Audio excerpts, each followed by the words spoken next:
The morning sun painted the quiet suburban street in shades of gold, but inside the black luxury car parked by the curb, the air was heavy with silence, the kind that had followed little Maya Kingston all her life. She was 5 years old, the only daughter of Victoria Kingston, one of the most successful CEOs in the city. Maya had never spoken a single word since birth. No laughter, no cry, no mama. Doctors had called it selective mutism brought on by trauma during birth, but to Victoria, it felt like a lifelong punishment she couldn't fix, no matter how much money she poured into therapy. Every morning, Maya would sit quietly in the back seat while Victoria took a quick work call before heading to the office. Her eyes always distant, her lips forever sealed. If you believe that kindness and second chances can change lives, please take a moment to like, comment, share, and subscribe to Bright Hearts. Because today's story will remind you that miracles sometimes were the most unexpected faces. That morning was supposed to be like every other. Victoria, dressed in her sharp navy suit, was talking on the phone, pacing beside her car, her tone clipped and professional. Maya sat silently, staring out the window at the men collecting trash along the street. One of them, a man in an orange uniform and a hard hat, waved at her. He looked rough, tired, but his smile was genuine, the kind of warmth that cuts through even the coldest silence. His name was Ethan Cole, a single dad who worked 2 jobs to care for his 7-year-old daughter, Luna. Ethan didn't know much about the rich folks whose trash he hauled every Tuesday, but he had an instinct for people, and something about the little girl in the back seat made him stop. Maybe it was the way her eyes followed the fluttering leaves, or how lonely she looked behind the glass. When Maya accidentally dropped her small pink teddy bear out the car door, Ethan was quick to pick it up and kneel beside her. "Hey there, princess," he said softly, handing it back with a grin. "Don't want Mr. Teddy to run away now, do we?" Maya didn't respond. She just stared at him, clutching the bear tightly. But then, something strange happened. She smiled. A tiny, fleeting smile, like a sunbeam breaking through years of clouds. Ethan's heart caught in his throat.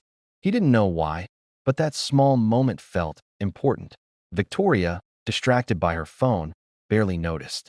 When she finally turned, she saw Ethan kneeling near her daughter and immediately tensed. "Excuse me," she said sharply, pulling Maya closer. Ethan stood, tipping his hard hat politely. "Just giving her back her toy, ma'am." Then he walked off to the next bin. But Maya's eyes never left him. The next week, Ethan was back on the same route. This time, Maya was waiting by the car window again, her bear in hand. He waved. She waved back. Victoria noticed, and for the first time, she saw her daughter make a gesture that wasn't forced by a therapist or prompted by pity. It made her pause as the days turned into weeks. Their tiny exchanges became a pattern. A smile, a wave, a flower Ethan would sometimes hand her while collecting trash. It was simple, pure, and wordless, yet somehow, it connected them more deeply than any conversation could. Ethan would often say, "See that little girl in the fancy car, Luna? She's braver than she knows." Victoria started noticing changes. Maya began humming softly when she played, something she hadn't done before. She laughed, not loudly, but enough to fill their home with a sound Victoria had almost forgotten existed. Confused yet hopeful, she decided to thank the man who somehow managed to reach her daughter in ways no specialist ever could point. One afternoon, Victoria found Ethan at the end of their street, helping an elderly lady move her trash cans. He looked exhausted, but when he saw Maya stepping out of the car, his face lit up. "Hey there, sunshine," he said gently. Maya ran forward, holding out a drawing she had made. 3 stick figures holding hands under a big yellow sun. Ethan's eyes softened. "That's beautiful," he whispered, kneeling. "Is that me?" Victoria watched, her chest tightening. Her daughter nodded. It was the first time Maya had ever responded to anyone, with a simple, wordless nod. Later that day, Victoria approached Ethan to thank him properly. She learned he was a single dad raising his daughter after his wife passed away from cancer 2 years earlier. He'd been juggling night shifts at a factory and morning trash routes to make ends meet. Despite everything, he never complained, never lost his smile. "I just try to make people's days a little lighter," he said with a shrug. "Life's heavy enough." Something in his sincerity broke through the wall Victoria had built around herself. For years, she had drowned in work, guilt, and loneliness, believing love was a distraction. But Ethan's simplicity, his kindness, reminded her what truly mattered. A few days later, Maya's school held a small park event. Victoria hesitated to bring her, afraid of her usual silence, but Ethan and Luna happened to be volunteering there, helping set up tables. When Maya saw Ethan from afar, she ran to him and hugged his leg tightly. Everyone froze, even Victoria. Maya had never initiated touch before. The other parents looked confused, but Ethan just knelt down and smiled, gently patting her back. "Good to see you too, sweetheart." Then it happened. A sound so small, so fragile, yet so powerful it silenced the entire park. Ethan. It was just one word, but it felt like the world stopped spinning. Victoria's knees buckled. Tears flooded her eyes. Ethan froze, disbelief washing over him. Maya had spoken. For the first time in 5 years, she had found her voice. Not in therapy rooms, not through endless medical interventions, but through kindness. Through love. Through a man who had nothing to give but his heart. The following weeks were a blur of joy and gratitude. Doctors called it a breakthrough. Victoria called it a miracle. She started inviting Ethan and Luna over for dinner often.